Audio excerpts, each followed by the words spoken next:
Sky News can exclusively reveal the Prime Minister commissioned a secret probe in the wake of the devastating Optus and Medibank cyber hacks. I'm joined at the desk by our political reporter, Olivia Casely. Olivia, the existence of this report had been secret until this morning. What have you uncovered here?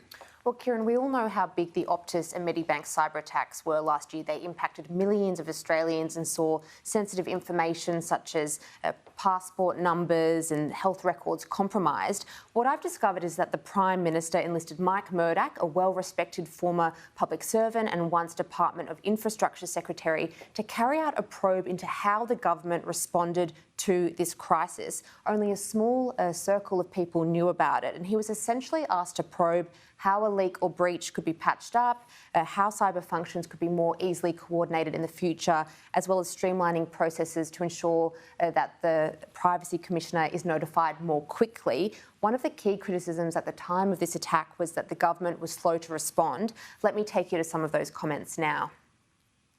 9 or 10 million people have had their data, their personal information potentially compromised.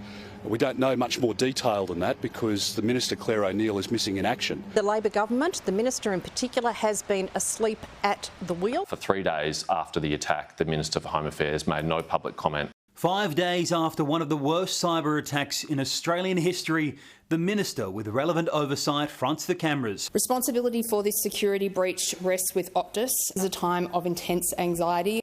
Liv, revelations of this report, they come at the same time as questions raised about the divide of responsibilities, the departmental responsibilities between Home Affairs and the Attorney-General. Yeah, so when Anthony Albanese became Prime Minister last year, he elevated cybersecurity when he made Claire O'Neill the first ever dedicated cybersecurity minister in Cabinet. The interesting caveat there, though, is that while she has responsibility for cyber policy, she doesn't for cybercrime. That power lies with the Attorney-General, Mark Dreyfus, and his powers were boosted substantially after the election when government departments such as AFP and AUSTRAC were moved from Home Affairs to the Attorney-General. And this kind of thing often happens when there is a change of government. But my understanding is that the probe did look at this, take it into consideration, and it took a forensic look at how these major crises were handled by the government with the purpose of improving processes for next time. It's a very interesting